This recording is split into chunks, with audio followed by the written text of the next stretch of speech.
Their defense is a joke. What it really comes down to is I would love to have either of them. They don't have a prayer in their secondary. They have nothing. So you're saying just don't draft Blunt? I'm saying don't draft Blunt. He was unbelievably efficient last year. You know that they use their running backs in the passing game a ton. I'm drafting him tonight. That's Team Huevos. Huevos gigantes. Hey everyone, welcome into the Fantasy Pros Football Podcast. I'm Bobby Sylvester, joined as always by Mike Tagliere. We've got a fun show today. We're going to be doing the listener mailbag at the second half of the show, and we've got some great questions. First, though, we're going to be talking about whether or not we buy or sell some big performances from the 2019 fantasy football season. Tags, how's it going, man? Oh, it's going good. I mean, it could be better. I've been sick over the last few days, but I'm getting over it, and I'm always well enough to do a podcast because, as you know, we're not doing as many of them. But sure. The fact that we haven't done so many of them, it gives me a chance to forget things from time to time. And I just wanted to say there were a few people that knew me from the podcast that came up to me at Disney, and I wanted to give a special shout out to Enrico.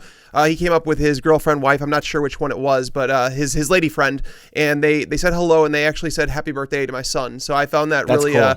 Personal, and I told him, I was like, I'm gonna give you a shout out in the podcast, and I totally forgot to do it. So Enrico, if you're listening, thank you, buddy. I really appreciate it. That's really cool, man. I like that a lot. Hey, Tags, I was listening back to one of our old podcasts just for to audit our work and see what we need to improve, essentially. And I heard you razz me twice, and I just completely ignored it during the podcast. I don't know if I was thinking about the next thing I was going to say, but I'm on to you, man. Saying that pomegranates are disgusting and everything. Get out of here. Get out of here.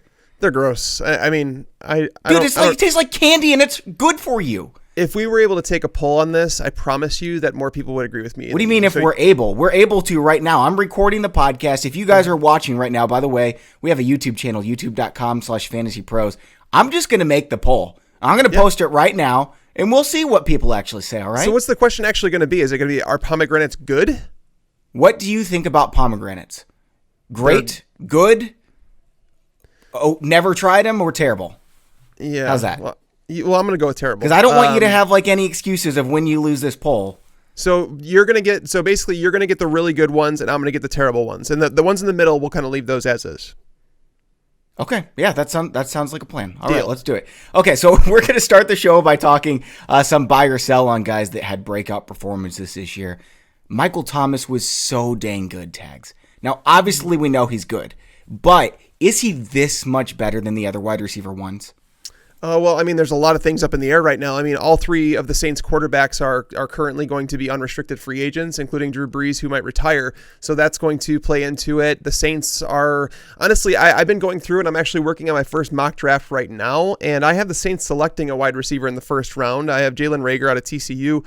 I feel like he could be like the Brandon Cooks of that offense, where Sean Payton would have so much fun with a player like that. So if they bring in another wide receiver, because Ted Ginn was toast, Traquan Smith was dealing with some injuries at the beginning of the year, didn't really play a full complement of snaps towards the end of the year.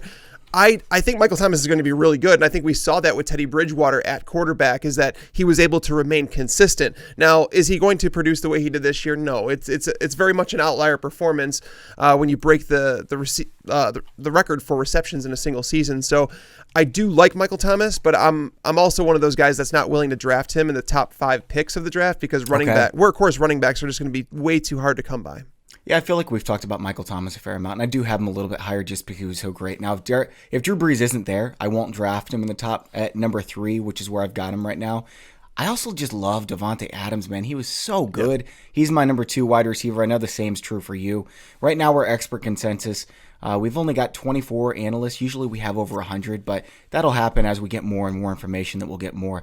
But so far, 24 analysts have come together and said Tyreek Hill's our number 2. DeAndre Hopkins, number 3. Davante Adams, number 4. That seems crazy to me. Wow, Tyreek Hill, number 2? I mean, right. Guys, I understand he gives you peak performances, but in the first round... Yeah, I know he's Patrick Mahomes' guy, but 50% of the time, he's not a wide receiver 2. Yeah, that's basically what it is. He's very boom or bust, and it's almost like you go back to the Deshaun Jackson days. Yeah, you're getting some slightly bigger performances, sure, but I'm saying it's that's the idea. And Deshaun Jackson almost always finished towards the bottom of the wide receiver 1s, high-end wide receiver 2s, because his boom performances were that big. And Tyreek Hill, that's why he's getting into that top 6, top 8 territory. But I can't see a scenario where Tyreek Hill finishes, as a top 3 wide receiver, let alone number 2. All right, Tags, let's move on to Derrick Henry. Obviously, what he did in the playoffs was ridiculous, but it wasn't just the playoffs. It was the final 8 weeks of the regular season where he was on a historical pace. I don't know if he's going to be with the Titans next year, but if he is, can we expect this to keep up? Can he rush for 2,000 yards? No. I Derrick agree. Henry, I 100% agree. So where are you taking him? I don't even know if he's going to be playing football in 2020. If he's really going to hold out and says that he for $90 it's a quote out of his mouth. Right? Yeah, this is not hearsay. This is like a quote out of his mouth. He said that the Ezekiel Elliott contract is the floor for his contract. So he's talking like 6 years, $90 million, $50 million guaranteed as a floor. NFL teams aren't going to do it. The Cowboys were stupid to do it, and it's not to say that Ezekiel Elliott or Derrick Henry's a bad running back. It's just saying that you don't pay running backs that type of money. They could bring in someone like Jordan Howard. They can draft someone like Jonathan Taylor at the end of the first round, maybe even the second round, and be okay with the running back. Right. It's not going to make that much of a difference. Even if he's with the Titans, let's pretend that they do sign him and that all remains status quo, that Ryan Tannehill comes back. I don't have Derrick Henry as a first-round pick. And the reason I say that is because for a first-round pick, as I mentioned with Tyreek Hill, I want guys that are so consistent that you just stick in your lineup every single week and you know they're going to perform like a top 20 player. Derrick Henry, people are forgetting, over the first 9 games of the season, he did not record over 100 yards rushing. He was a guy that had a multiple single-digit games.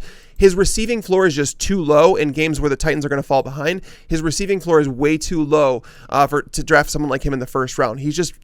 I'm not sitting here saying that he won't finish as a top 6 running back because he can, but it's all about the consistency. Joe Mixon, Aaron Jones over him. All those guys I would take over Me Derrick too. Henry. Yes. Yeah. What about Nick Chubb?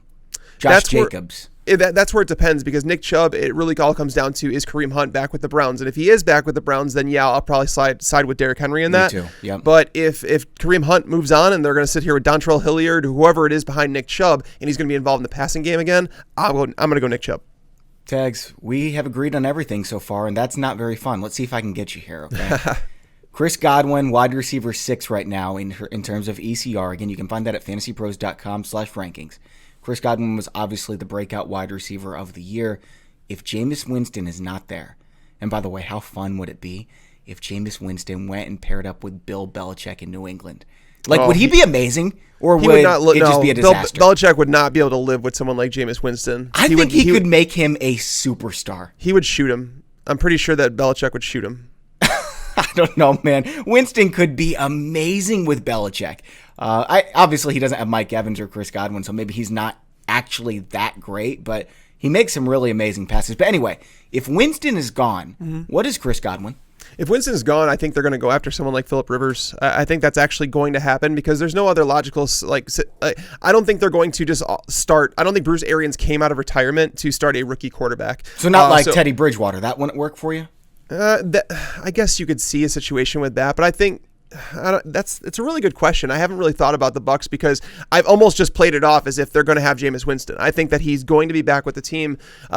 But Chris Godwin, this all circles back around to Chris Godwin, and that's who we're talking about. Mm-hmm. Godwin is someone that, yes, I am willing to invest in, and I do believe that he is a wide receiver 1 in 2020. And the reason I say that is someone posted a heat chart basically on the routes that he's run under Bruce Arians, and then they posted the same exact chart, that heat map, with Larry Fitzgerald. They are being used the exact same. And Larry Fitzgerald had some massive, massive years under Bruce Arians. So it's like when you see him played like that, it's Mike Evans is the player that you should really be worried about because he's someone over the course of his career, he's relied on significant volume. So if we see some of those pass attempts dialed back, it's not going to be Chris Godwin that's losing them. It's going to be Mike Evans. So I'm going to say that Chris Godwin does deserve to be in that wide receiver 1 territory and is a legitimate second-round pick.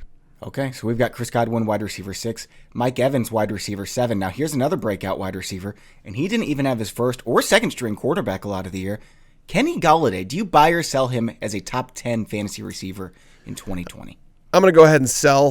Kenny Golladay is a top 12 guy. I mean, I like him as a player, but Marvin Jones is still going to be on this team for at least one more year. Danny Amendola is a guy, when he was healthy, he was actually getting targets. Matthew Stafford does spread the ball around quite a bit. You're going to see games where Golladay goes off. You're going to see games where Marvin Jones goes off. And you're going to see TJ Hawkinson takes a big step forward. Or Kerryon Johnson comes back and he's good. Or they draft a running back. Exactly. People think that they're going to draft a running back. I'm Maybe not this one is of a spot those. for Melvin Gordon. I don't know.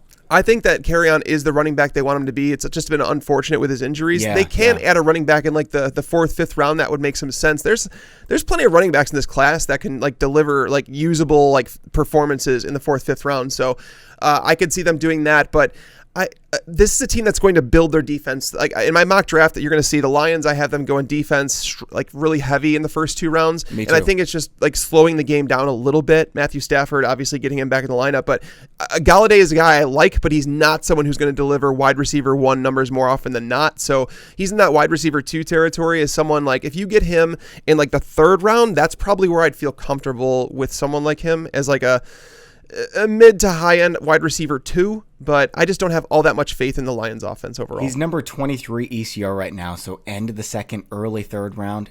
Yeah. I'm not going to have any shares of Kenny Golladay if that's the price. Right. Let's move on to another player who had a big breakout season, and some people saw this coming, but I don't think anyone would have predicted him accomplishing what he did if they knew he was going to play 35, 40% of the snaps.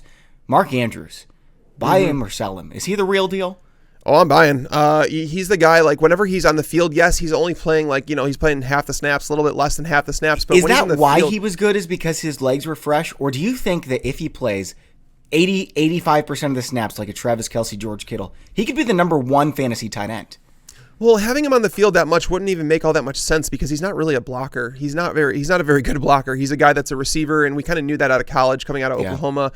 He was someone that reminded me a lot of Jason Witten, and he's just like, I think what people are forgetting about Mark Andrews, what's so impressive is that he's doing this at such a young age. Like, he's a young guy. It was only his 2nd year in the NFL. He catches 64 passes for 852 yards and leads all tight ends in touchdowns with 10 of them, despite playing those limited snaps. When he's on the field, he's being targeted. Now, is there going to be regression in the touchdown department? Yes, he's not going to score once every 9 targets or whatever it was that he scored, but you're going to see Marquise Brown take a step forward. You might see Miles Boykin get on the field a little bit more. Hayden Hurst is actually a tight end that they like quite a bit, and he's not bad in his own right, but Mark Andrews is their top tier receiving tight end. So sure. I'm buying, but I'm not buying him if you're going to buy him at like the number 3 tight end overall, or I would take Darren Waller over someone like him. Yeah, I don't have Mark Andrews in my top 3 tight ends. Now, he is ranked in the top 3 tight ends, number 27 overall. That's way too steep. That's too high. Yeah, that's way too expensive. Yeah. I mean, there's 6 or 7 tight ends I wouldn't mind having so much. What round would you feel comfortable taking someone like I think Mark it's fair Andrews, to say 5th or 6th round, maybe? 6th round, probably? He's not going to fall there. I think if it's like late 4th, early 5th, almost where how I felt about O.J. Howard last year. And granted, that was one where I completely whiffed on. And I'm willing to admit that I missed on O.J. Howard last year, but I'm still like, he's someone like in dynasty formats, I'm still going to buy O.J. Howard. Yeah. I agree with that. I haven't given up. I mean, still the all-time leader in yards per target. And, does an offseason with Bruce Arians, maybe they clear up some of the things that, the disconnect that they've had, because clearly that's a bad relationship, but there were trade offers. Yeah, there were trade offers for him. The Patriots admitted we were trying to trade for him, and the Bucs were unwilling to move on, which tells me they really do want him to be part of that offense. I agree with that. And, with Mark Andrews, Tags, I'd rather have Zach Ertz. You mentioned Darren Waller. Yeah, I think I'd probably rather have him. Austin Hooper, I think I'd rather have him than Mark Andrews. I think Mark Andrews is my tight end 6, Tags. Well, Mark Andrews is another guy, or Austin Hooper is another guy that we should probably talk about. Do you believe what happened? No, I don't necessarily believe what happened, because I don't. Matt Ryan, in terms of like what the Falcons did offensively, it all comes back to that defense performing so badly and needing so many pass attempts. And we saw Austin Hooper kind of decline as the year went on. Austin Hooper's a free agent. We don't even know if the Falcons are going to bring him back. We don't know what's happening with him. If he goes elsewhere, it's going to be very difficult for him to just walk into production because there's not a whole lot of spots where it's like, oh, there's an elite quarterback who's missing an elite tight end. Plug him in there. I don't think Austin Hooper is an elite player. I think guys like Darren Waller can be like a difference maker. Kittle and Kelce, you think those he's kind guys, of part of the system like Jared Cook was when he was in Oakland? Yeah, kind of that way. And he benefits obviously from Julio Jones and Calvin Ridley, being out there running routes and taking the top off the defense. So Hooper he's kind of like in that Jared Cook conversation for me, where it's like you want them because of the offense they're in, but if they're not in that offense anymore, I don't know if I'm very interested. By the way, Falcons are probably letting Devontae Freeman go. Or did that already officially happen? Regardless, they're in the market for a running back. And if they get one of these guys, like a DeAndre Swift or J.K. Dobbins, maybe they go out and get a Melvin Gordon or a Derrick Henry. This could be an elite landing spot for a running back. Well, I'll tell you right now, if they land Clyde Edwards-Helaire in the second round at pick 47. Like I'm close to that spot in my mock right now. So Sure. I think the Bucks are a team that could look at him at 45. I don't think they're spending a first or second on a running back, man.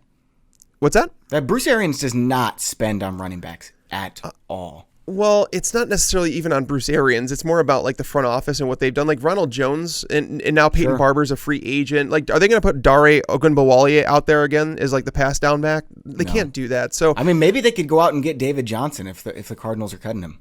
yeah, I don't.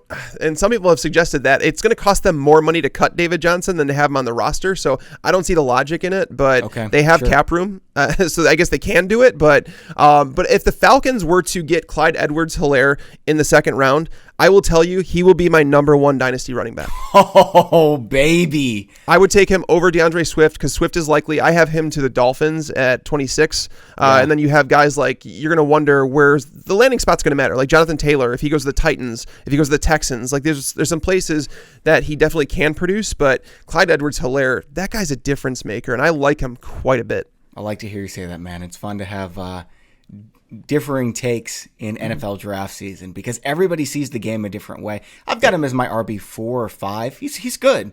I don't love him quite as much as you do, but it'll be fun to talk about as we keep going. Now, Tex, I want to talk about Pristine Auction. What's the last thing you bought from Pristine Auction? Because I know your office is just filled with stuff from there. I kind of lose track at times. I don't even remember the last thing I bought, to be honest with you. I think it was some sort of memorabilia for my horror movie collection. Oh, cool. Yeah, it's not striking me right now. I can't remember the last thing. I'm going to remember by the time you're done talking, though. What's the last helmet you got? Because I know you've got like, what are you at, 15, 16 helmets that you're collecting? Yeah, I think I have 15 now. Alvin Kamara. Cool. I got an Alvin Kamara. Nice, it's a matte black Saints helmet. That is just so, like, I don't even care that Kamara's coming off maybe like a not so great season, but I just looked over and I see that helmet and I think like, that is so awesome. Like, I love the helmet.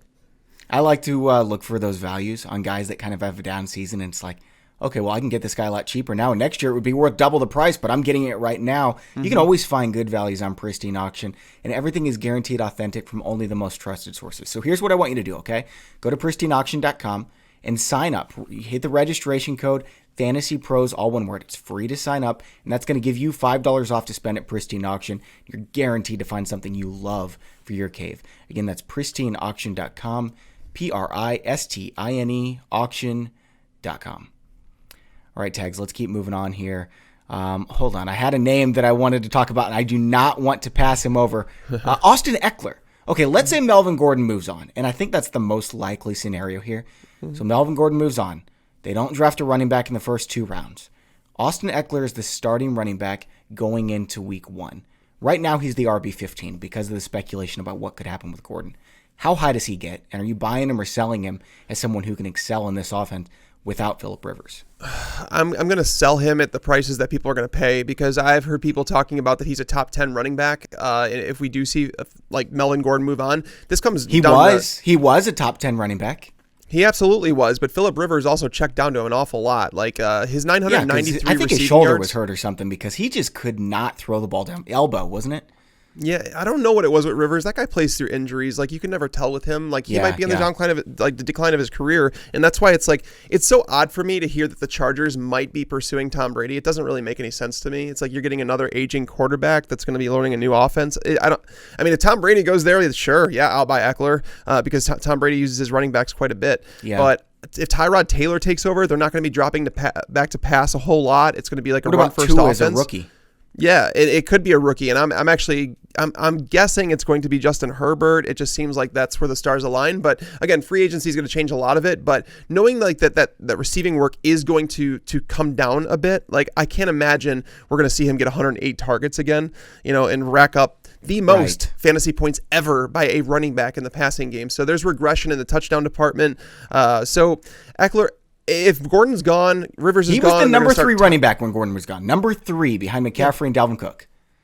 I'm gonna go ahead and say that Ekeler would be probably around my RB12 territory. Okay. Like I'm still gonna say that he's probably a low end RB1. There's still some risk. Like we don't know if he can handle a full season workhorse workload, and we know that Leonard Fournette, Josh Jacobs, Todd Gurley can. For sure, yeah, and I mean, Justin Jackson, does he get a bigger role? Because Justin Jackson Jackson's might walk better than Austin Ekeler. He might walk in. I don't want to say that, but He is amazing, man. Justin Jackson might walk into the Melvin Gordon role, and all of a sudden you're going to see Ekeler in the same type of role, and then that's not going to be worth a top 10 selection without Phillip Rivers there. Right, but I mean, this is why we were hesitant about Aaron Jones, right? What if they just give the ball to Jamal Williams? Mm-hmm. And that happened quite a bit too much at the beginning of the season. Well, it did happen, but Aaron Jones still finishes the RB2, so maybe Ekeler still has a really big season, even if we're worried about Justin Jackson. He's going to be an interesting one, man. I can't make up my mind on whether or not I'm buying or selling Austin Ekeler if Melvin Gordon's gone. I think he's you're right. A high floor player. I don't think he's going to cost you your league, but I also don't think he's I don't think he's going to win you your league, though. I would agree with that. Yep, I would agree with that. Okay, Courtland Sutton. This was somebody who broke out. Now he's got Drew Lock. Is Courtland Sutton a legitimate wide receiver 1? No, not a wide receiver 1. To be in that territory, and like this is a stat I haven't gotten a chance to look to yet this offseason. I will, as the offseason goes on, dive into some of this stuff. But I know that in 2018, I think it was the top 17 wide receivers in fantasy were all part of like top 15 scoring offenses. The Broncos will not be there. They won't. I don't really care who's starting. If it's Flacco, if it's Locke, doesn't matter. They're not going to be a top 15 scoring offense. They want to be a defense, like a defense first team under Vic Fangio, and that's going to continue. Yeah. I love what I saw from Sutton this year. I wasn't someone that was willing to buy him at all last year, but based on what I saw, I mean, it was almost like he saved a lot of touchdowns in terms of like where the ball placement was and who would have caught it, who wouldn't have caught it. He still only ended up as the number 19 wide receiver in a bad year for wide receivers. Like, I don't think people realize this was a horrible year for top end wide receivers. Outside of Michael Thomas, Chris Godwin didn't even play the final 2 games and finished as the number 2 fantasy wide receiver. Right. So it was a down year for receivers. So number 19 this year would have been, maybe number 25 the year before. So he's a wide receiver 2 and one that has some upside, but he's not someone that I'm willing to rely on for wide receiver 1 production. When Sutton was drafted, Tags, I said, this is Alshon Jeffrey 2.0. And Alshon Jeffrey 1.0 was a high-end wide receiver 2 at the ceiling in his career. I think that's who Sutton is. And Drew Lock at the very best. I don't think he's going to be better than Jay Cutler, do you? No, I don't. And Jay Cutler wasn't great. I mean, what was he? Maybe a top 12 quarterback at the height of his career? The height, yeah, probably 15. Yeah, probably about 15. I could see Drew Lock getting there. He looked impressive in spurts, but he doesn't have the talent of Jay Cutler. I think Denver's going to go out and get another wide receiver in this draft class now that Emmanuel Sanders is gone. There's a lot of wide receivers to get. I think Sutton is going to be a mid-range wide receiver 2, and so I probably won't get many shares. But then again, I missed out on him last year, and I'm hurting because of it. Yep. But it's a different price tag this year. Yes, it is. It's a big-time different price tag. All right, somebody else that I'm actually excited about quite a bit, Kenyan Drake, man, was awesome in Arizona. Buy or sell, Tags? Depends on his landing spot. He's an unrestricted free agent, so it's going to be really interesting to see what happens with him. He's going back to Arizona, right? They have to have him. It depends. I mean, if they do, then they have to, like, they're gonna snip David Johnson then, right? Because, like, why would you have them both stick around? It doesn't really make that much sense. Well, because running backs get hurt 35% of the time. If Kenyan Drake gets hurt, okay, you've got David Johnson. But did they learn their lesson that running backs, like in terms of like the giving David Johnson the big contract, before the season started because he wanted it, and then all of a sudden now they're regretting that and they're thinking about cutting that contract. Did they give another big contract?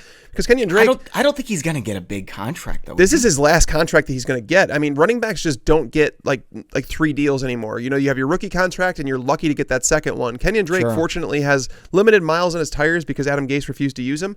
But I mean, that's where he's going to get this. He has to cash in now. This is where Kenyan Drake has to make his money, and the Cardinals have plenty of space, so they can make it happen. If I see him back in Arizona, he's a top 15 running back for sure. It's just a matter of how high I'm going to put him based on what else they do. Do they keep David Johnson? Because if David Johnson stays there, they're going to use him in some way, maybe as a slot receiver. But knowing that Larry Fitzgerald, sweet. It would, but Larry Fitzgerald coming back kind of ruined that for me because I started thinking like, okay, Fitzgerald. Well, they play double slots, man. You put Fitz in one slot, David Johnson in the other slot. Well, I would love to see Christian Kirk there on the other side. Then you get Christian Kirk on the outside, CeeDee Lamb on the other outside. They cannot. You know what? It's funny. So I know this is total draft talk, but there's no way that the Cardinals can go with a wide receiver in that number 8 pick. I agree. They have too many holes in that offensive line. I think they're getting Tristan Wirfs. Yeah, I actually have them going Jedrick Wills there from Alabama, the offensive tackle. But, I mean, that can change depending on who's rising, lowering on boards. But they have to go offensive line with that pick. They're not going to find a top-tier offensive tackle in the second round. Do they even? Yeah, they do have their second round pick. There's 3-4 really good offensive tackles in this draft. And then after that, it is crap. Yeah, it's not great after that top tier. It's a weak interior class, but there's so many teams. This is the part, so, man. See, every single class, it's always a weak interior tier. Well, that's the thing is nobody wants to play offensive line anymore, and that's why it's like when I go through teams and I look at the positions of need that they have, I'm like, oh, they need a tackle, they need a guard, and I'm looking at it and I'm like, why don't teams invest more capital in their offensive lines? And I understand that it's like they feel like it's not a sexy pick. I get it, but protecting that quarterback, like that's the reason I don't think the Dolphins should be selecting a quarterback in this draft. They have legitimate on their offensive line. 4 of the 5 starters. Whoever they select is going to get killed if they don't go out and hire 4 and starting offensive linemen. Yeah, and you're going to ruin the kid's confidence, and then there's a butterfly effect that goes through the whole thing. So building an offensive line is extremely important, and I don't know why teams don't invest more into guys that are top-tier talents. Like Andrew Thomas, I've seen some people mocking him down at like 10 or 12, and I'm like, no, he's going to go before that. He'd better, but I think he's the 4th best offensive tackle on the board, man. I have him number 1. I mean, so that's the thing. That's with me. Like, I remember arguing with people about Mike McGlinchey, saying that I was like, he should be a top 10 pick. And everybody's like, no, he's like late first, maybe second. And I'm like, and then we see the 49ers take him inside the top 10. And I thought it was a great pick. And he's worked out for them. And that's what I'm saying is like, you have to, I think games are won most of the time inside the trenches. Your quarterback obviously matters, but getting it done in the trenches, that's where it matters most. And it blows my mind that more teams don't spend equity on like top tier offensive linemen. All right, man, here's a crazy one. Cooper Kupp was so good in the first half. So bad in the second half. Yeah. Who is he, Tags? Are you buying or selling Cooper Kupp? I give up on that offense in general. Like I don't think anybody can like say with any degree of certainty what's going to happen. Like you break down the entire team and you're like, Todd Gurley, does he bounce back? Because we've seen him be elite before. Now with the full season, like his knee looked fine. Towards the end of the year, he looked like I don't want to say the old Todd Gurley, but he looked decent. And then you have Brandon Cooks, who is non-existent in the offense, like completely disappeared. He's going outside the top 45 wide receivers now, and that's just crazy to me. He's got some upside, but he was nothing, man. And their offensive line is trash now. Yeah, and Whitworth is now a free agent. He was probably going to retire anyway, so it's like that. There's holes. They traded away draft picks to get Jalen Ramsey. I really don't know what's going to happen here. Robert Woods is a guy that's been producing. He's been getting targets. He's consistent, not really a touchdown scorer. You have Gerald Everett, who was coming on, and then all of a sudden Tyler Higbee's like the top tight end in football. Right. And the part where it's going to be so difficult to gauge is because Sean McVay's a smart guy, and he's willing to change whatever he's doing in order to adapt to the game around him. Right. And that's why I don't want to say this for sure, that for sure, because I think he's going to change the offense this offseason. I don't think anybody knows what we're going to see in 2020 out of these Rams. I would agree with that, man. I don't know. They don't have any money to spend. They don't have any draft capital. They have a lot of holes. This team is not looking good for the future, man. No, people talk about Trubisky and the Bears needing to move on. The Rams are in a difficult spot, too, because that Goff contract, that Gurley contract, the trading of draft picks, they were essentially saying that they were all in to win, and they didn't even make the playoffs. So I don't know, man. There's definitely holes in that team, and now missing draft picks, it's not going to help. But they got to get Brandon Cooks back in that offense. I mean, that's part of it. All right, Tags, let's go one more before we move on to the listener mailbag. Actually, you know what? Let's stretch this section out a little bit because we'll go through the listener mailbag a little bit quicker. We already talked about Darren Waller a fair amount. Let's go DJ Chark here. So you're a Jags fan. What do you think about people saying that they expect them to draft a wide receiver? I don't see it. Why? Why would you do that? You have so many other holes, and you've got some quality wide receivers. I think it's because people are trying to make the argument that you have DJ Chark and Chris Conley, who are both field stretchers. They're guys that can accept some more targets, but you don't really have that prototypical number one receiver. Chark stepped up in a lot of ways, but I think once teams like identified him as the number one wide receiver, you saw his numbers suffer a little bit. That's true. I liked him. He's a better player than I thought he'd be when he came into the NFL. I thought that they reached on him in the second round, but he looked solid. But I think he's best suited as a number two, as like a field stretcher that can play that number one role if need be. But that's another team where I just think that there's too many holes. Like at cornerback, trading away Ramsey, it left a big void. Their offensive line, they could use an interior lineman. You think Okudah could slip to him, man? Or Simmons. If either of those guys slip to him, I'd be doing No, cartwheels. there is no. Well, I could see Okuda slipping just because cornerbacks don't typically go that high. But Simmons, I actually think Simmons is going to go number 3. Isaiah Simmons is going to continue to move up draft boards. It blows my mind that people think that he could fall that far. He's the best athlete in this draft. Like when I did my first mock like 3 months ago, everyone had him outside their top 15. I was like, this is the dude, man. He's flying that's up crazy. boards. Yeah, I love that. Like, I actually enjoyed watching him play during the film sessions I did on him, and that's rare to with like a linebacker to see that. But he's such a versatile player. Can play anywhere in the field. Man, I think he's a safety. Well, some people are going to label him as that, but I think he's better suited as like a sideline to sideline linebacker. He can play safety if you want him to. He could play cornerback. Sure. Hell, like he could cover a big wide receiver and run with him. And I think the cornerback or quarterback, because I'm pretty sure he could do both. Well, yeah, probably both. But no, selfish. I put that at the end of my notes on him. I said, selfishly, I wish that Isaiah Simmons was a wide receiver because he's just so fun, like athletically to watch. Yeah, he is a blast. He's like a very good version of Mark Barron, who's a good player. But I'm saying Simmons, like this dude could be a Hall of Famer. I don't want to put that in any rookie ever. But when I watch this kid play, he's phenomenal, man. But athletic ability, he's tops in this class. Even if Judy falls to the Jags at 9, I'd be disappointed if they went that way just because they need other positions. Kinlaw is my hope. Maybe they trade back and get him. Yeah, I had them Christian Fulton right now, the cornerback out of LSU. That's a little high for me. I would not be happy with that. But anyway, DJ Chark right now is wide receiver 26. This seems pretty low to me. That is low. I would take him there all day unless something like drastically changes, unless they get like a Jerry Jeudy. But I mean, Chark. Getting him as a wide receiver 3, sign me up for that. Yeah, now, who would you rather have, him or Lockett, him or Kupp? Right. I don't know if people are going to continue to believe that Lockett is like a guy that's going to like. I Lockett's think DK 10 Metcalf spots higher than him, and Lockett's the number 2 wide receiver in this offense. Yes, I was going to say Metcalf could be the number 1 fantasy option on that team, and it would not shock me at all. Oh, I didn't really even think it was a question. You actually think that most people would say Lockett is number 1? I mean, look at the rankings right now. Like, what's the ranking? Oh, wow, you're right. Yeah, Lockett's ahead of Metcalf. That really shocks me, man. Yeah, I think it's closer than people think. So, I mean, yeah. But as of right now, DJ Chark is the clear-cut number 1 in Jacksonville. Yeah. Okay, let's go. I have got another guy. Okay, this doesn't really fit the description of the episode. Guys who had big seasons. Do you buy it or sell it? Just in terms of the talent outside of Kansas City, what did you see in Kareem Hunt this year in Cleveland? If he goes to a different team, say he goes to the Saints. I'm sorry, not the Saints. Say Kareem Hunt goes to the Falcons. What would he be? Yeah, he'd be a top 6 guy. Top 6. Yeah, he would be someone. if he goes there and they cut Devonta Freeman, I'm not worried about Quadre Ollison. I'm not worried about Brian Hill. I'm not worried about anybody there. We've seen him be the guy. Yeah, if he were to go there, that would, off the charts because he's part of that's a top 10, maybe top 5 scoring offense in the NFL. Agree. And he's a tackle breaker. He's not going to just get what you block for him, and that's kind of what they have on the roster. Devonta Freeman was like a guy that was slippery to start his career, but the injuries have added up. He's not nearly as elusive as he used to be. So, yeah, if Kareem Hunt goes there, he's a pass catcher. He's a 3-down back. Absolutely. He'd be a first-round pick.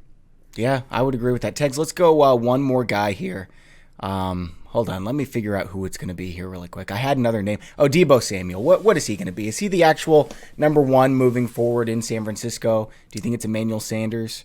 It's Emmanuel Sanders is going to be a free agent, and I don't know if they like pick that back up. I don't know what Emmanuel Sanders is going to do, if he's going to retire, because you saw him kind of wear down as the season went on, and even in the playoffs, he was almost like non-existent with the team. So, but the thing is, you can't take for granted the effect that he had on the opposing defense, right? Because Deebo Samuel, when he started to take off this year, it's when Emmanuel Sanders came to the team. So it's almost like Emmanuel Sanders was drawing that attention from opposing defense, and then you have Deebo Samuel as kind of like this guy that's a young kid. You didn't expect much out of him because he didn't do anything the first half of the season, and then they start using him running the ball. They just basically wanted to get the ball in his hands, and this could turn into a 120 target wide receiver with the way that they started using him down the stretch. Is like they wanted the ball in his hands as much as they possibly could. He was doing work after the catch. He was just I want to say he was right behind A.J. Brown in terms of yards after contact this year. So yes, I do like him. He's the wide receiver 35 tags. 35. He finishes the wide receiver 29 this year. I don't. That doesn't make any sense to me. That doesn't make any sense at all. If he's the wide receiver 35, he'll be the single player I have on the most of my teams. Yeah, that's not. I can't see that staying where it's at. Like, who are some of the names that are ahead of him right now? Okay, so Mike Williams, 34, Tyler Boyd, 33, Michael Gallup, John Brown, Jarvis Landry, Terry McLaurin, AJ Green, 28. What? I'll take an AJ Green, baby. I will own AJ Green more than any other player if he's at 28. Yeah, holy cow, man. I want to figure out who's dragging down these rankings and just like yell at them on Twitter. I want to know, the world? Can someone explain to me why you would take Courtland Sutton over AJ Green? I mean, Courtland Sutton was a baller this year, but you have to take into consideration the situation, and Joe Burrow is now going to be the quarterback of the Bengals, and we saw guys like Auden Tate like producing just like Courtland Sutton was. You know what I mean? Yeah. Tags, can we just agree right now, okay? Every single team that you and I have, and we're not in a league together, these will be our wide receivers. We'll get Odell Beckham, wide receiver 11, to be our number 1. Mm-hmm. Okay, we'll get DJ Chark, wide receiver 26, to be our number 3, because AJ Green, wide receiver 28, is going to be our number 2. Yeah. And then we'll go out and we'll get Deebo Samuel as our wide receiver 4. We're set. Yeah, I mean, if we could do that all day, and that allows us to grab running backs in the first 2 rounds, too.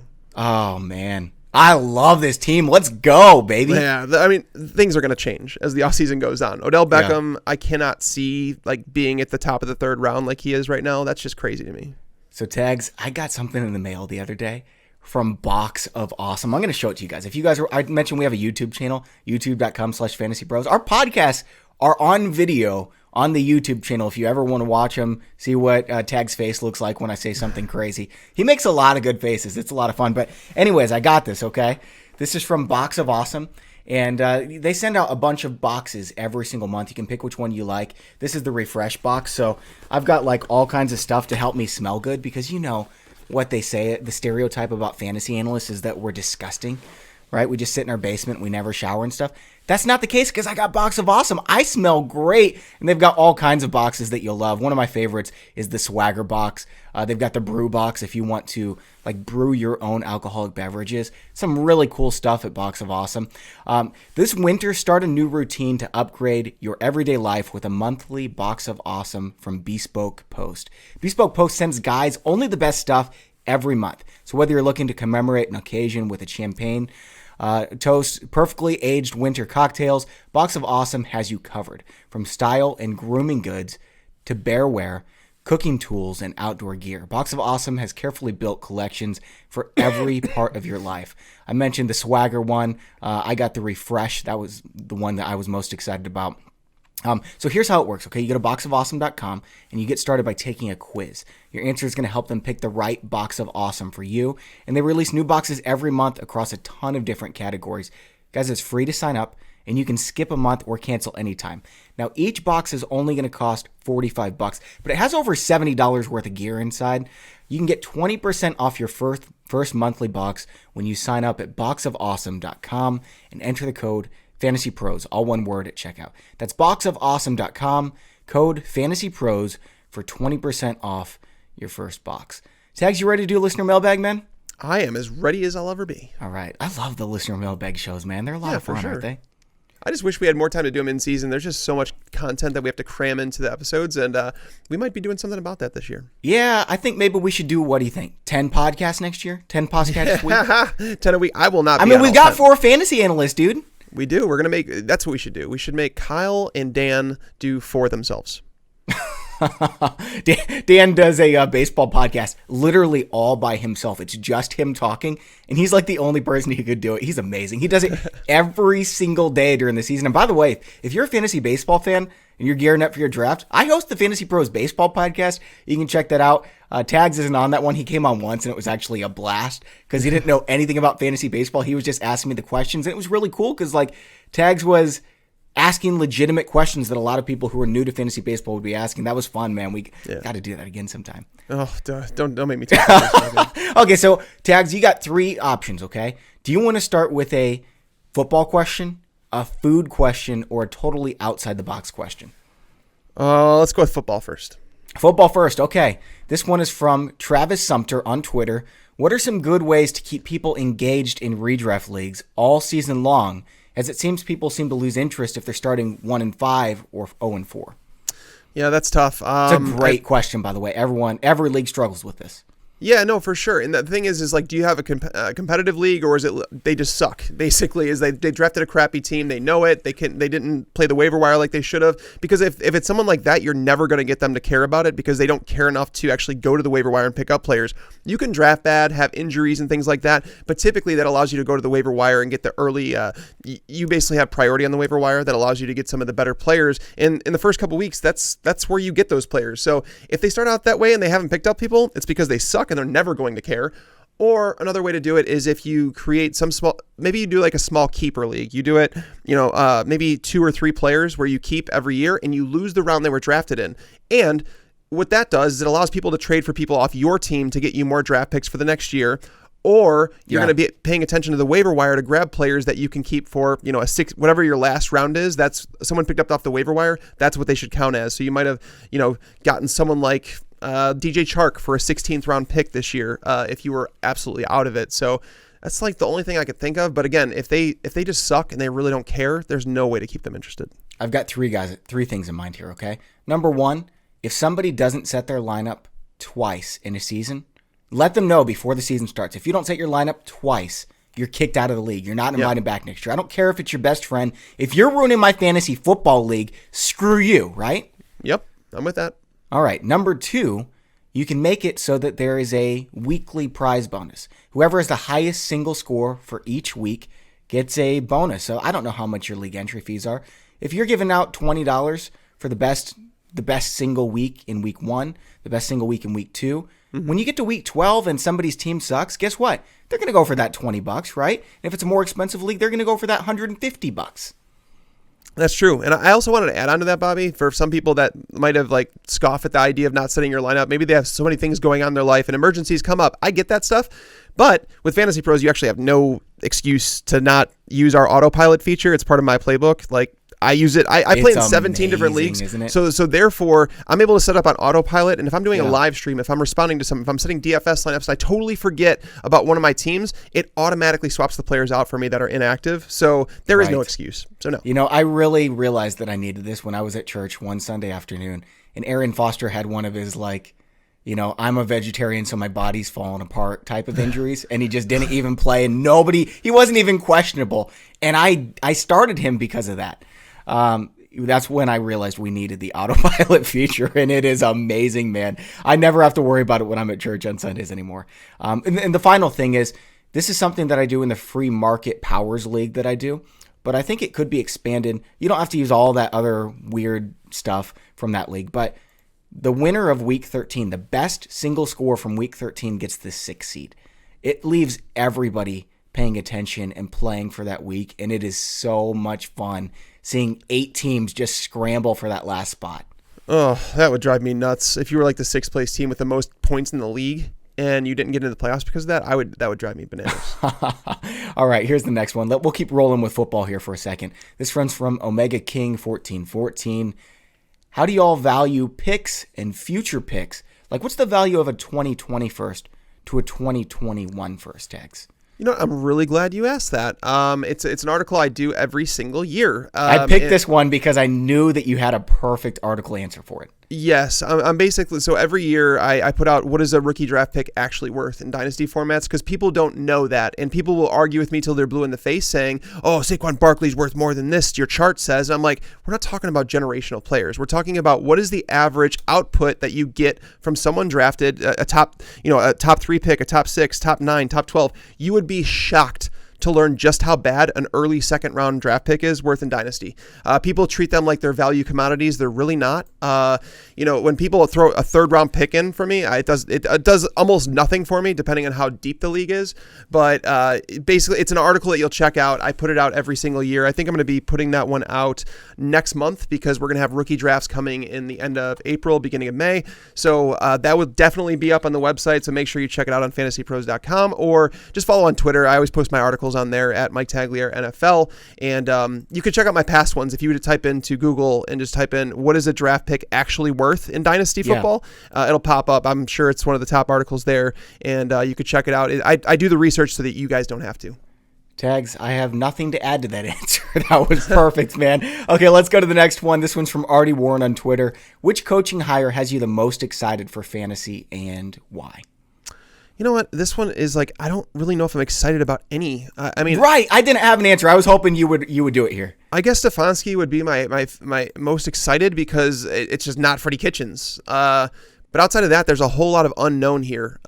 So many things that we don't know about some of these coaches. So I guess I'll say Stefanski. He's an offensive-minded coach, and he's going to coach the Browns, who have an immense amount of talent. I would assume that they're going to get a left tackle with that first pick at number 10 that they have because they need that. But it's just a team that has so much talent that it was a shame to watch it go to waste. So I guess I'm just excited to see the Browns offense under a head coach that hopefully knows what he's doing, because I'm not really excited about Stefanski. Regardless, it's a huge upgrade from Kitchens. Even if he's not that exciting, he's a big upgrade from Kitchens. I don't think there's a downgrade from Kitchens, to be honest. Exactly. You're exactly right. All right, this one's from GM1.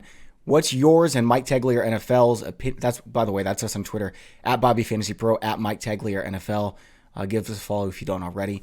What's your opinion on a league voting to get rid of keepers during semifinal week? That made no sense. I think you know exactly how I feel about this one. That made no sense. When I saw that one come through, I was like, is that really a question? Like, how does that even work? Why? Why would you eliminate keepers? Like, is there any logic behind that? If you do it, you got to do it before the season so people aren't building their teams with keepers in mind. It makes no sense to me. I don't get it. I didn't get that question. I'm sorry, but no. No, you can't do that. That's the answer. You can't do that. Correct. All right. This one's from Ryan Goddard on Twitter. I love this one. If Miami drafts DeAndre Swift, like a lot of mock drafts are suggesting, what kind of success do you think he could have with a team like that? I mean, he's a workhorse running back on a potentially bad team. So kind of look at it like Leonard Fournette is someone that you hope that he's going to get the work that Fournette does, where he may not be a league winner where he's going to finish as a top 3 running back, but you could probably pencil him for top 12 production if he walks into a situation like Miami and they don't add any other running backs, because Patrick Laird is not going to have a big impact. Kalen Ballage is dead to the world. So, yeah, I would assume that he'd probably be in the low-end RB1 conversation. Part of a bad team, not going to win you a fantasy league, but also not going to lose it. Kind of like, just think of it like Le'Veon Bell last year. I told people last year. Dude, that's perfect. That is perfect. I told people that we're drafting Le'Veon in the first round. I'm like, why? Why are you doing that? You can get Leonard Fournette in the third round. It's the same player. They're both on bad teams. They play behind bad offensive lines. Le'Veon Bell was worse than Leonard Fournette. They're both good football players. They're both going to catch a lot of passes. They're both going to be locked into 18 to 20 touches per game. It's just like, why? Why did you? I didn't understand it. So, I'm not going to, I wouldn't say Swift would be an RB1 like that you have to draft in the first or even second round. I mean, he's probably like a late second round, early third round pick at that point. All right. We're moving on to a food question. This one is from Jen Piacenti from Fantasy Alarm. And she actually asked like 5 food questions, and they were all awesome. I'm going to pick one of them, though, Tags, okay? All right. We are going to build the perfect smoothie. You get 3 fruits, okay? What fruits are you putting in your fruit smoothie? Strawberry? Okay. Wait, hold on. Do you consider banana a fruit? Yeah, bananas are fruit. What? I don't know. Some people have told me that it's not a fruit. They're liars if they said that. So banana? You're going bananas then. That's going to make Jen really upset. Strawberries, bananas, and I think that's it. Just strawberries and bananas? Yeah, I'm not going to put a third boring, one there because they're trash. Fruit's trash? I'm not a big fruit guy. Oh, Tags. I'm not a big vegetable guy either. I eat like a third grader. I'm not kidding. Oh, man. A bad third grader at that. I'm going, see, the thing is you can't go pomegranates. Like, pomegranates are delicious, but you can't put pomegranates in a smoothie because it doesn't blend up well. So I'm going strawberries, I'm going blackberries, and kiwi. I don't know how well those 3 go together, but they're all awesome. So I'm going. Yeah, I don't know how they go together either. I don't know. I'm uncomfortable now. Okay. Let's keep rolling. Let's see. We got a couple more football questions here, and then we've got a totally outside the box question that's going to be a lot of fun as well. I'm sure. What do you expect? This one's from Mario Robinson on Twitter. What do you expect in return in a 12-team super flex dynasty league trading away Lamar Jackson? I'm looking to rebuild with so many holes on my team. So Tags, first let me ask you this. Super flex dynasty startup today. Mm-hmm. Where are you drafting Lamar Jackson? He's a top 5 pick for sure. I'm taking him number 1 overall. I take Mahomes number 1. Oh, you take Mahomes dynasty over Jackson just because he's going to probably be elite for longer. Yeah, because the thing is, Lamar Jackson, I mean, they're both going to be elite for a few years at least. Yeah, but don't you think Jackson is like a full 3 fantasy points per game better than Mahomes just because of his rushing? That's a huge upgrade right now. Yeah, I mean, it gives you a slight upgrade right now. I'm going to have Lamar Jackson as my number 1 quarterback in redraft leagues, but it's not that much of a difference because I see like Mahomes taking a step forward in the touchdown department this year. You're going to see Lamar Jackson take a slight step back in terms of touchdown regression through the air. I don't think he's going to rush for 1,200 yards or whatever it was every single season. So, it's kind of hit or miss, but yeah, he's definitely a top 5 pick. I would say it's some variation of Patrick Mahomes, Lamar Jackson, Christian McCaffrey, Saquon Barkley, Michael Thomas. Okay. So yeah, I'm going Lamar Jackson number 1. And what would I sell the number 1 overall dynasty player for in a rebuild? I want a top 5 rookie pick. I also want a top 12 running back. Give me Nick Chubb or Josh Jacobs. And then give me one of these young wide receivers, a Deebo Samuel, a DJ Chark. If you can get me all 3 of those things, I'll trade you Lamar Jackson. Yeah, I would do that too. But that's the thing is, I hate doing trades like that because people want to continually say, "Hey, I'm giving you 4 players, bro," and I'm like, no, I don't want 4 players that are mediocre. But the thing is, there's 12 teams in your league. One of them is going to be a sucker that pays you a ton. I need at least 1 stud, and then on top of that, I'm going to need more, obviously, because I'm taking Lamar Jackson that high. So if you want to give me Lamar Jackson, like if I give you Lamar Jackson, you give me Amari Cooper, the 102 pick, and then a 2nd-round pick, that's when I'd probably start considering it or something like that. Sure, yeah. Back in the day, I traded Saquon Barkley when I had the number 1 overall pick in our Dynasty Expert Draft, okay? I traded Saquon Barkley, and I got Christian McCaffrey, Chris Godwin, and Calvin Ridley. Now, that worked out because here's the thing. When you've got a number 1 dynasty player, how did that work out for Odell Beckham, Dez Bryant, David Johnson, Todd Gurley? Tags, how'd that work out for those guys? How long were they the number 1 dynasty player? Not great. If you ever want to get depressed about dynasty and like how smart you think you are, go back and look or write down your rankings right now and then go back and look at it 3 or 4 years from now. Because if you go look at ADP from dynasty 4 years ago, you're going to look at some of the names in there and be like, why? Believe me, it's not fun. It's very ugly. So I want 3 good young values so that 2 of them work out. And I think that it, in the end pays off. Let's see. We've got, let's take 2 more football questions here, Tags. Okay. EJW from Twitter. Way too early keeper question, PPR. But it would be between Michael Thomas and Derrick Henry in the keeper round. Or do you roll the dice and go best player available? He's picking last because he's the champ again, just like most of our listeners, right, Tags? You take Michael Thomas. It's Michael Thomas over Henry. Not even a question. Especially in PPR, and that's not even close in my opinion. Yeah, Michael Thomas, 100%. All right, this one is from USC Crew Recruit. Should players who were drafted, dropped, then picked up off the wire have their keeper cost based on their original draft round or treated as a waiver wire pickup? I don't know what you're going to say on this one. I have an opinion, but they should be treated as a waiver wire pickup, yes. 100%. And like so here's the thing: when you drop someone to waivers, because some people might be like, well, they're trying to beat the system. No, because they can't. When you drop a player to waivers, you have to wait till they clear those waivers in order to pick them up again. So if I'm an owner and I'm like, well, I have this guy for a 5th-round pick, and if I drop him, I could probably get him for a 16th or whatever. No, you can't do that because if anybody in your league is paying attention, they're going to see that you dropped that guy and they're going to pick him up because you're not allowed to pick up that player until they've cleared waivers. So it should be, if someone drops someone, you're letting them go at that keeper cost, and anybody that picks them up is going to get them for a waiver wire cost player. And that's part of the things with keepers that's so fun. It's like you have to evaluate that. If you're like, oh wow, when Hunter Henry, for example, like when he tore his ACL, did you drop him? Did somebody pick him up off the waiver wire because they're like, you know what? I have room on my bench. I'm just going to stick him there, and I'll save him for a 16th round next year. Those are realistic strategies, but you do have to sacrifice a bench slot to do it. All right, Tex, we got one more football question. We're going to save that for last to end the show with a football question. This one's from my friend at Lone Kelly GOP, and she's a riot. But she came up with a very thought-provoking question. Okay, You ready for this, Tex? Ready. If you could disinvent one thing, what would it be and why? Oh man, there's so many things that go through my mind when you ask that question. Like the first thing that came to my mind was like cell phones, but I don't want to do that because it does affect my job now, and I don't want that to happen. It would be nice if smartphones were gone, but yeah, but like I'm addicted to mine, and that's the part where it's like I wish I wasn't, and I really do wish I was just sitting on a beach sometimes, just without a phone. But if I had to give one answer, I'm gonna go with makeup. I think makeup is the worst thing. That ever. is an awesome answer.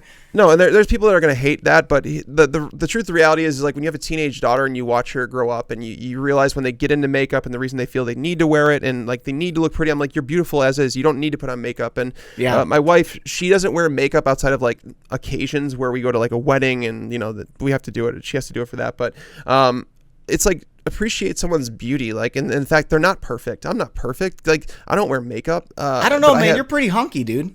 Well, I appreciate it, but I really hate what it does to people and how it forces people to put on, like my daughter the other day, she said something about I put on concealer and I'm like, do you understand the word? Like, do you understand what the word conceal means? Like, you are hiding something, you are concealing your face, and I don't like it. And unfortunately it's something that's accepted as like, oh, you have to wear makeup. Even some of my wife's friends tell her she has to wear makeup and she's like, no, I don't. Like, there's a reason her skin looks good now because she's really just hasn't worn it. That's awesome, man. I like Tabby so much. She's such a cool girl.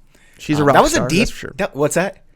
She's a rock star. That's for sure. Yeah, she is a rock star, dude. You guys are perfect together. That was a really deep answer, Tags. I don't know what I was expecting, but you really raised the bar, and now I'm just gonna have to crush it. Are you ready for this? Yeah, I'm ready. All right. So my first thought, obviously, I mean, you know me, was to take this politically, but we don't go there on the podcast. We don't go there on Twitter. That's not why you guys listen to the show. I guess you listen to the show for football, but here we are doing an outside the box question.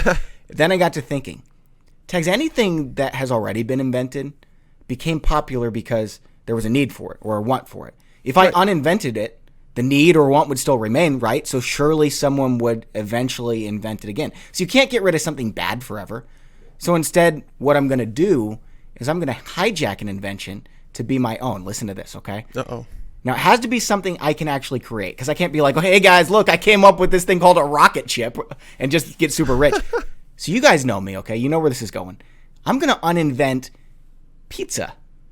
That way I can invent pizza. I mean, I'm already a really big deal, but can you imagine, Tags, if I invented pizza? Dude, I'd basically be Harry Potter.